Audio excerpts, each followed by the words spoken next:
বন্ধুরা, আজ আমি আপনাদের শোনাব বাগদাদের এক সৎ ব্যবসায়ীর গল্প।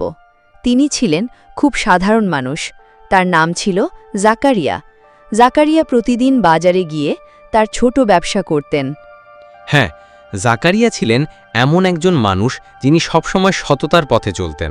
তিনি কখনোই জাল কিংবা অসৎ ব্যবসা করতেন না, কারণ তিনি জানতেন আল্লাহ সব কিছু দেখেন। একদিন জাকারিয়া বাজারে নতুন ধরনের মশলার ব্যবসা করতে গেলেন। তিনি ভেবেছিলেন এই নতুন পণ্য বিক্রি হলে অনেক মুনাফা হবে।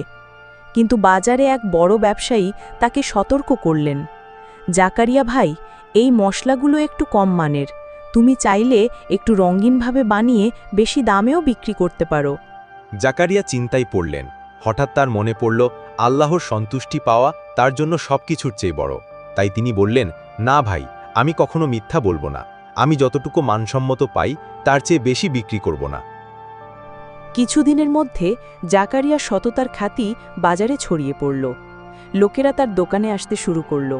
সবাই বলল, জাকারিয়ার দোকানে সবসময় সঠিক মশলা পাওয়া যায়, সে কখনো ঠকায় না। এদিকে বড় ব্যবসায়ী হঠাৎ করেই ধীরে ধীরে তার ব্যবসায় ক্ষতি দেখতে লাগলেন, কারণ মানুষ বিশ্বাস করতে শুরু করল শুধুমাত্র জাকারিয়ার উপর। একদিন বাজারে এক গরিব দুস্থ মহিলা এসে জাকারিয়ার কাছে মশলা কিনতে চাইল। তার কাছে টাকা খুব কম ছিল। জাকারিয়া তার প্রতি সহানুভূতিশীল হয়ে বলল, তুমি চিন্তা করো না, তুমি যা দিতে পারো তা দাও, আল্লাহ তোমার ইচ্ছা অনুযায়ী পুরস্কার দেবেন। মহিলা কৃতজ্ঞ হয়ে বলল, জাকারিয়া ভাই, আপনার সততা এবং সহানুভূতি সত্যি অসাধারণ।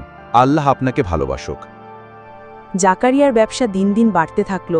তিনি তার সমস্ত মুনাফা দিয়ে দরিদ্রদের সাহায্য করতেন।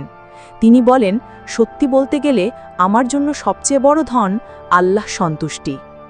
একদিন রাতে জাকারিয়া ভাবলেন, আমি কি সত্যিই আল্লাহর পথে ঠিক চলছি?